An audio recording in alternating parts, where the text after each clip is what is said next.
Y bueno, yendo con la primera pregunta para introducirnos en el tema de hoy, que es la división Großdeutschland, te quería preguntar por qué el ejército alemán se caracterizó a la hora de tener estas superdivisiones, ¿no? Ya, no sé, como la Germangeri, la Großdeutschland, el Estandarte, la Das Reich, ¿no? Divisiones así de este tipo que se salen de lo normal y que ya digo, que son características prácticamente solo del ejército alemán. Sí, bueno, todos los ejércitos Mm, tienen divisiones de la guardia, ¿no? Los británicos tenían sus divisiones de la guardia. Los regimientos de la guardia formaban divisiones y llegó a haber un cuerpo de ejército de la guardia. Pero en el caso británico, las unidades de la guardia no se acreditaron con un desempeño especialmente brillante, ¿no? Creo que lo contaba, era el mismo Víbor, de cuando la primera división acorazada de la Guardia ataca en Caen y se enfrenta a la 14, no, a la 12 división, a la Hitlerjugend, la 12 división de las Waffen-SS, y los frenan en seco y casi casi que los machacan.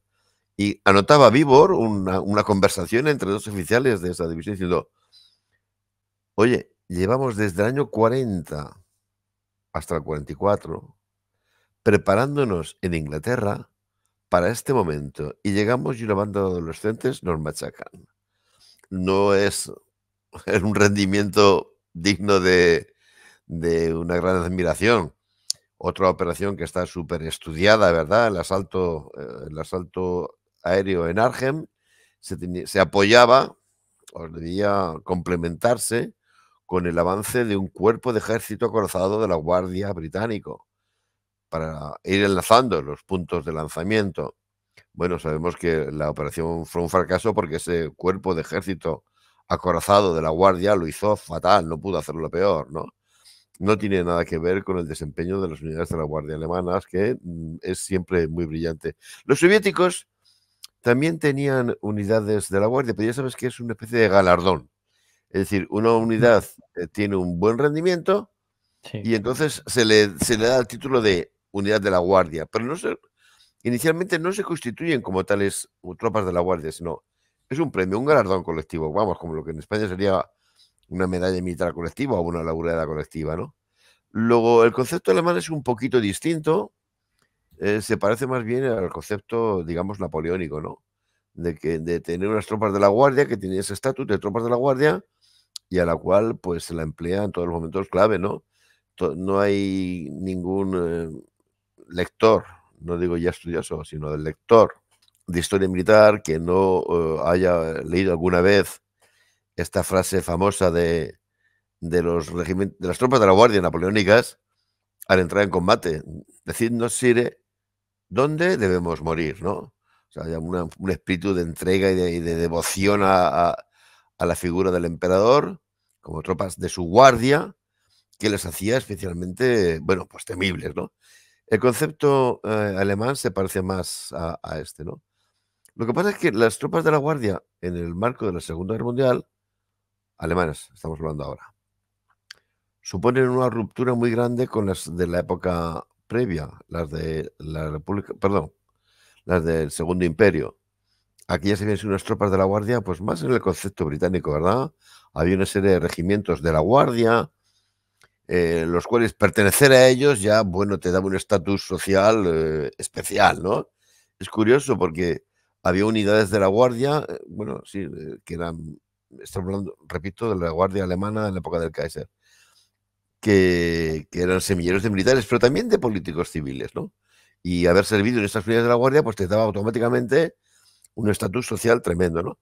Estas unidades de la Guardia de la época del Tercer Reich son totalmente distintas, no tienen ese componente, vamos a decirlo a las claras, ese componente clasista, ¿no? Son distintas, ¿no? Ha habido que crearlas prácticamente desde cero porque la República de Weimar, evidentemente, es una república, no tiene un Kaiser y tampoco tiene los distintos reyes alemanes que existían dentro del imperio, y estas tropas de la Guardia han desaparecido. Ha quedado una unidad de honores en Berlín, que ni siquiera es una unidad propiamente dicha, es un mando, el mando de la Guardia. ¿Qué hace ese mando de la Guardia? Pues por turno rotativo, los distintos regimientos de lo que queda del ejército alemán, es decir, de la Reichswehr, mandan una compañía o un batallón a hacerse cargo de esa función de guardia. Entonces están X tiempo desarrollándola y después se vuelven a su unidad. Claro, un país siempre necesita tener una tropa para rendir honores. Algo que ocurre en todos los estados del mundo cuando llega un dignatario extranjero de un cierto rango, es una unidad que le rinde honores. Cuando el jefe del estado de ese país va a salir a otro territorio, en la despedida siempre hay una guardia que le rinde honores. Y también hay que tener funciones protocolarias, ¿verdad? De centinela a la entrada del Palacio Presidencial, del cuartel general del ejército, cosas así. Pero en la República de Weimar, que el planteamiento es muy republicano, muy democrático, solamente existe el comando del Wachtruppen, el comando de las tropas de la Guardia, que es un mando que recibe por rotación elementos de las distintas unidades de la Reichswehr. Formalmente las tropas de la Guardia no existen. ¿Qué es lo que ocurre?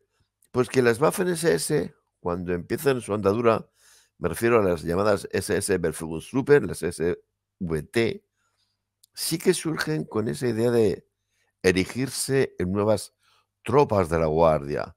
No es casualidad, ¿verdad?, que en su iconografía destaque la calavera que habían utilizado, por ejemplo, los húsares de la Guardia en la Alemania guillermina. Entonces, un poco entonces el ejército dice, que me van a comer el terreno. Y es cuando empieza a considerar que va a volver a crear unidades de la Guardia.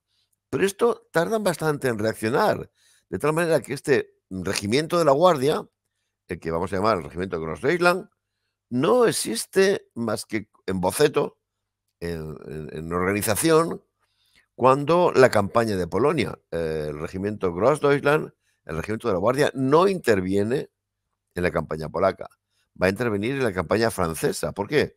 Porque a la altura de septiembre de 39 ese regimiento aún no está organizado. Me refiero, cuando te lo subrayo, porque sí que sabemos que el regimiento Leibstandarte sí que interviene, por ejemplo, ¿no? Y de las unidades que van a formar la división Das Reich, también hay unidades que intervienen. Luego, como que les ha cogido carrerilla la Waffen-SS y entonces el ejército dice, no, quieto, quieto, vamos a crear nuevas unidades de la Guardia. Y eso sí, como las Waffen-SS tienen una gran connotación política, es evidente, es una extraña mezcla entre unidades de un partido político y tropas militares, le van a querer dar un carácter muy, muy nacional, ¿de acuerdo? De ahí que el nombre del regimiento sea Regimiento Grossdeutschland, Regimiento Gran Alemania. Nosotros no estamos vinculados ni a Hitler ni a nadie. Regimiento Grossdeutschland, Regimiento Gran Alemania, ¿no? Les sorprende la guerra y aún no lo tienen conformado. No, pero tal y como has comentado, es eso. Evidentemente, en todos los ejércitos, pues intentan tener estas unidades, ya sea que, bueno, en su origen, pues como los británicos, tienen esa función de guardia, los soviéticos más a título honorífico, no sé, se podría hablar, por ejemplo, de los estadounidenses también, con divisiones de élite, sobre todo aerotransportadas, como la 101, la 82 y tal, Sí, pero pero claro, observa que no tienen estatus de tropa de la Guardia. O sea, cuando tú piensas en un soldado de la Guardia en Estados Unidos, pues son los que están rindiendo honores, por ejemplo, en el cementerio de Arlington, ¿no? Que hacen muchas monerías con los fusiles y tal, igual, pero después como tropas de combate no son. ¿Entiendes? No. Yo me refiero precisamente, es que claro, estamos mezclando a lo mejor el término de la guardia con tropa de élite, que yo creo Vale, que, sí. claro, que a lo largo de la Segunda Guerra Mundial, estas unidades que empezaron a ser de la guardia se van a constituir como tropas de élite en tanto en cuanto a que se las ceba más que a las demás para que intervengan como tropas de choque prácticamente en todas las operaciones.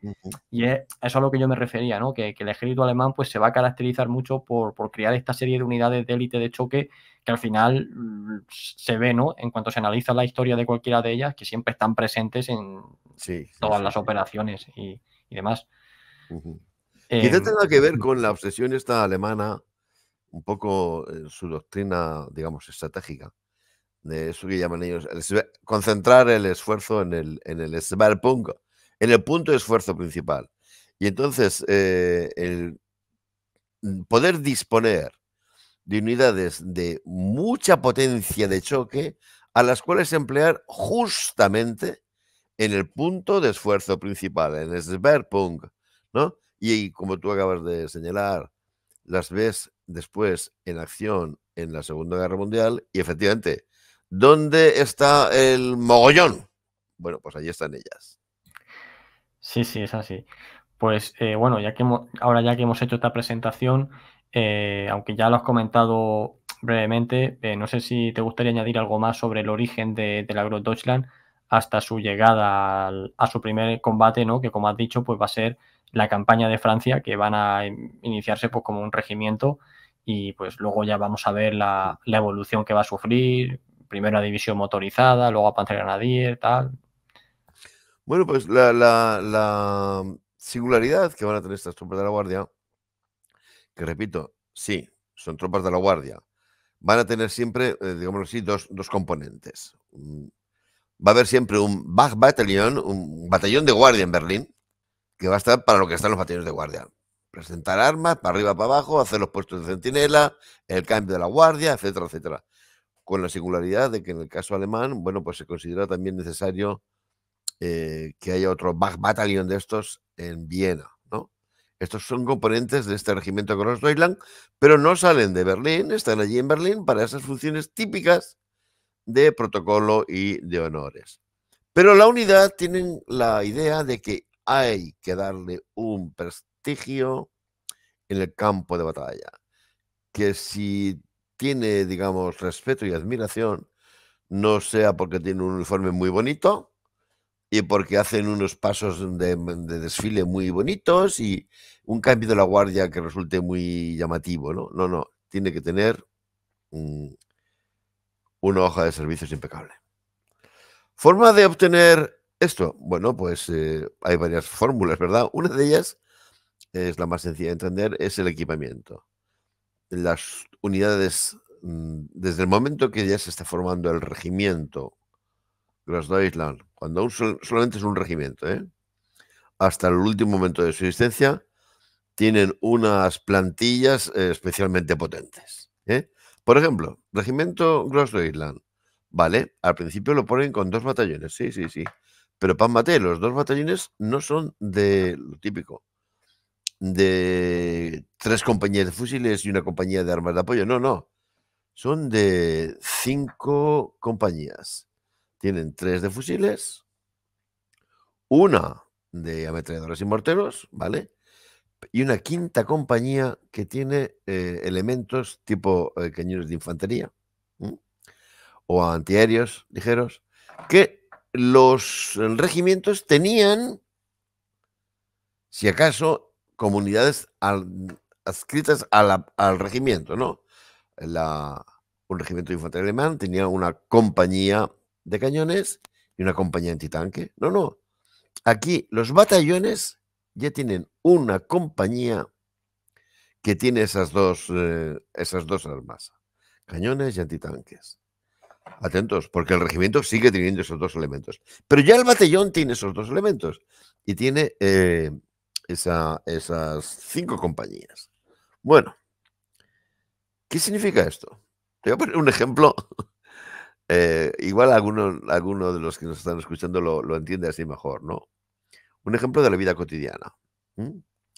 Yo estuve toda la vida trabajando, ya lo sabes, en la enseñanza y empiezan a aparecer los ordenadores y claro está, las directivas pusieron ordenadores en las salas de profesores y tú si querías hacer algún trabajo te ibas allí, lo enchufabas y lo hacías. Muy bien. ¿Cuál era el deseo que siempre manifestábamos los demás profesores, todos los profesores, tener el ordenador, un ordenador o dos, en nuestro propio departamento. Todo el mundo quería un ordenador en su departamento, o dos, o una impresora incluso. ¿Por qué? Si sabías que los tenías en la sala, pues caramba, porque cuando tú ibas a hacer algo en la sala, siempre estaba ocupado. Se había estropeado porque alguien lo había manejado mal, lo había dejado, bueno, mal configurado, y siempre, en el momento clave, te fallaba. No podías acceder al ordenador o a la impresora. Y por eso todo el mundo quería el ordenador propio, aunque supieras que lo tenías ahí, ¿no? Entonces, a un jefe de batallón, tú le dices, mira, es que tu batallón tiene sus cañones antitanque y sus cañones de infantería, y bueno, pega brincos de alegría. Sabe que el regimiento los tiene, pero es que lo que siempre teme es que cuando vaya a pedirlos al regimiento, el regimiento los tenga metidos en otro lío, ¿no? Eso es muy habitual, ¿no? Bueno, pues no solamente tenemos que son batallones con 5 compañías, incluyendo esta con armamento tipo cañones de infantería, cañones de tanque, sino que además el regimiento tiene 4 batallones, porque tiene los 3 batallones, digamos, de infantería normales, con estos añadidos, más un cuarto batallón, que eso no tiene ningún regimiento alemán, 4 batallones, más un cuarto batallón con todo tipo de armas pesadas, las mismas que hemos visto en los batallones de infantería, pero una compañía de cañones, una compañía antitanques, etcétera, una compañía de zapadores, una compañía entera de zapadores, etcétera, etcétera, etcétera. Luego, primero, esto es lo más fácil de entender. ¿Cómo le das categoría a estas unidades? Dotándola de una serie de medios excepcional, ¿no? Va a ocurrir a lo largo de toda la historia de las unidades Grossdeutschland. Cuando llega un momento en que se forma oficialmente una llamada Panzergrenadier Division, una división de granades blindados, es mentira, es una división acorazada. Tiene un regimiento acorazado, pero atento, es que ese regimiento acorazado, un regimiento acorazado del año 43, 44, en teoría tiene que tener un batallón con los Panzer 4 y otro batallón con los Panzer 5 Pantera. Bueno, en la práctica era muy normal que tuvieran un batallón de carros de combate Panzer 4 y atentos, y otro batallón equipado con los Sturgeschutt. ¿De acuerdo? Bueno, en cambio, la división Grossdeutschland, ¿qué tiene? Un batallón de Panzer 4, sí. Un batallón de Pantera, sí. Y un batallón de carros Tiger. Eso no lo tiene nadie. Los batallones de Tiger eran batallones pesados, independientes, que dependían directamente del cuartel general, que los empleaba, bueno, pues allí donde se estimaba oportuno, reforzando a otras unidades, ¿no? Bueno, la división Grossdeutschland dice, no, yo es que tengo mi propio batallón de Tigers, ¿no? Y siempre va a ocurrir así, desde el primer momento.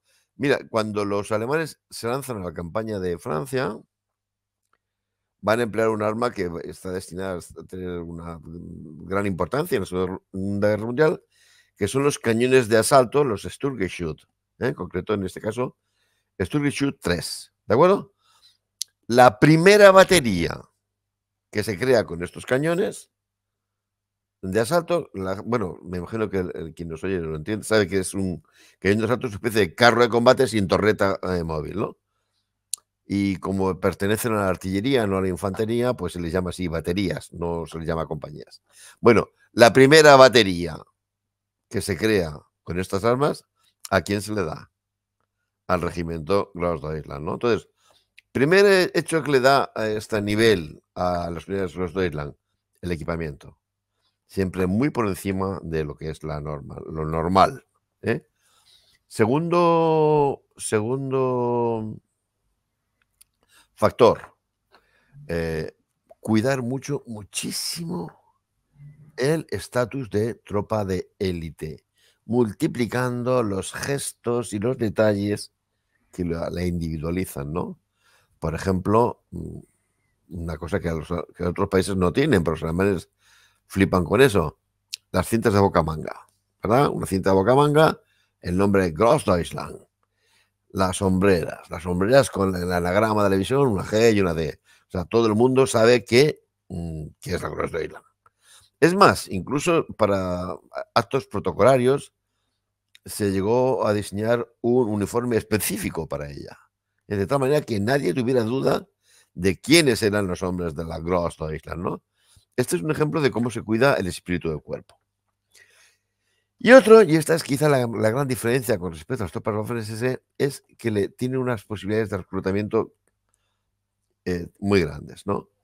Las Waffen-SS tuvieron siempre un problema, y es que el cupo que se les asignaba en el reclutamiento anual era muy pequeño, con lo cual realmente podían, bueno, pues formar muy pocas tropas. Para conseguir crear más tropas, tenían que recurrir al voluntariado y a veces, pues, todos lo vemos, haciendo algunas trampillas. La división Frundsberg y la división Hohenstaufen, que son grandes divisiones, se crean haciendo trampa. Diciéndole a las familias van a hacer un curso con el servicio del trabajo y acaban integrados en unidades de las Waffen-SS, ¿no? Bueno, este problema no lo tiene el ejército. El ejército se reserva la parte del león en la quinta anual, ¿no? Cada llamamiento a cada quinta está dividida en proporciones exactas ya, fijadas de antemano, entre el ejército, la armada y la Luftwaffe. Entonces el ejército se lleva la parte del león. Y el regimiento Großdeutschland tiene esa singularidad. No, primer regimiento, después división, no tiene una base territorial, no recluta en un determinado lugar de Alemania. Toda Alemania es su ámbito de reclutamiento, ¿de acuerdo? La gente en el ejército alemán, te tocaba ir al ejército y ibas a la unidad que te tocará por tu residencia. ¿Entendido? Este no. Puede escoger al mejor de cada Alemania sin ninguna restricción y en toda la cantidad que estime necesaria.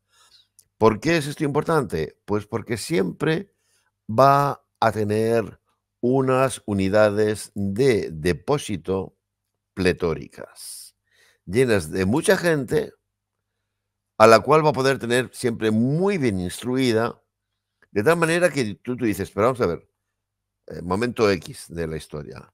Llega la división Großdeutschland, entra en combate y, bueno, pues una tunda de campeonato, porque la guerra es como está haciendo, dices, si sumas las bajas mortales y los heridos, si son 15.000 bajas, si es toda la división la que ha causado baja, Sí. pues la ves que sigue operando. ¿Por qué?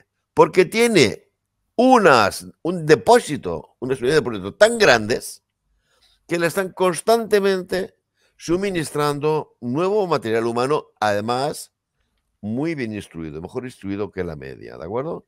Sí. Entonces, claro, es una unidad que una vez que entra, que se crea, ya está siempre al máximo de poderío material y al máximo de poderío humano, por la gran instrucción que permite tener muchos efectivos sin hacer ninguna trampa, como les tocaba a los de las Waffen-SS. Sí, sí.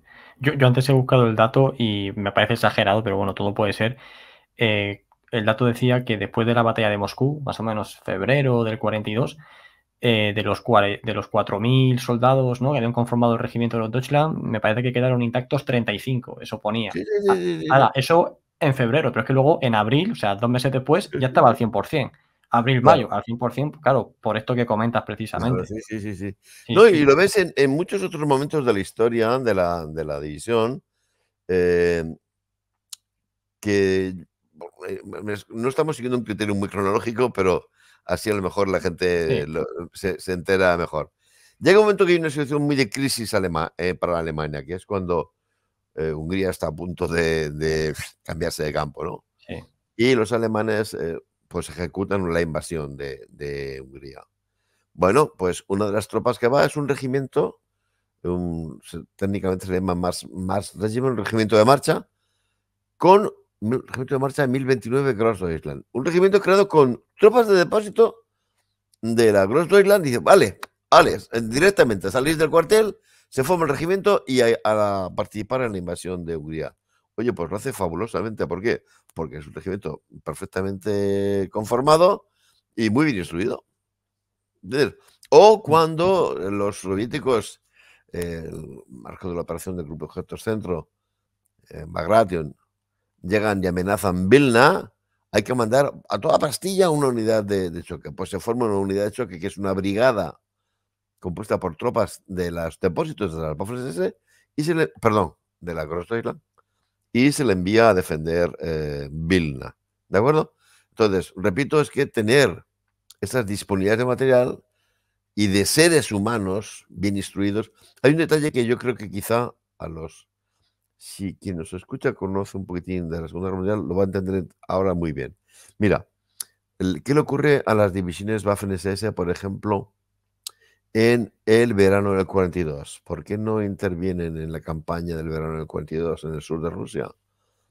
Ha sido necesario enviarlas a Francia prácticamente a reconstituirlas desde cero. Desde cero. ¿Le ocurre eso a la Großdeutschland? No. La Großdeutschland se reconstituye en la misma Rusia. Se le envía el en la retaguardia. Sí, un poquito en la retaguardia, pero vamos, estando sin... No es que la Großdeutschland, perdón, la estandarte, la de Reich, la Totenkopf, hay que mandarlas a Francia a que se reorganicen y reequipen, porque no tienen esos depósitos, esas unidades de depósito, que son una de las grandes fortalezas que tiene la división Großdeutschland. Sí, sí. No, y es que además esa tasa o sea, ese porcentaje, ¿no?, que tú has comentado de asignación de nuevos reclutas para las Waffen-SS de forma automática con el inicio de cada año, de cada año me refiero de cada hornada de personas de su nacimiento. Cada quinta que decíamos antes. Eso, pues eso no lo consigue la Waffen-SS hasta enero del 45, que Himmler ya creo que obtiene, no sé si es un 25 o un 30%, pero claro, que ahí es cuando ya van a nacer un montón de divisiones finales montadas a la carrera de la Waffen-SS y se consigue gracias a eso, pero ya va a ser en el 45, efectivamente. Y luego también otra cosa que has comentado de los... Si me permites una especie de comparación, sí. En respecto a su tamaño, en las Waffen-SS, las unidades que pretendían ser de guardia o de choque suponen una macrocefalia con respecto al cuerpo de la Waffen-SS. Y por eso cuesta tanto trabajo mantenerlas siempre operativas. En cambio, el ejército alemán, que es una unidad, un cuerpo, una organización infinitamente más extensa que las Waffen-SS, no tiene más que esta unidad de la guardia, con lo cual le es mucho más fácil canalizar constantemente hacia esa unidad, no solamente excelentes depósitos humanos, las unidades de depósito de que ponen, sino también, porque hay que decirlo claramente, los mejores mandos. Sí. Claro. No, y de hecho ya por último, ya nos podemos meter en Francia, estos primeros Sectus 3, ¿no?, que le envían a la Großdeutschland, se lo envían antes incluso que la Listandarte, que también lo tenía pedidos, y Sí. Lo digo simplemente para que el oyente se haga una idea de que estamos hablando de una unidad muy potente y que, bueno, también lo tenía más fácil, ¿no?, como estás comentando, de recibir esa prioridad porque solo era una, y luego divisiones Waffen-SS, aunque sean a los regimientos, van a ir surgiendo bastantes más y lo tienen más complicado, pero bueno, que es una unidad que siempre ha contado con lo mejor de lo mejor y en primer lugar. Y luego ya cuando nos metamos en Kursk veremos también el regalo que le van a hacer a la Großdeutschland. Pero nada. Si no quieres perderte nada, únete a nuestro canal de Telegram, cuyo link encontrarás en la descripción.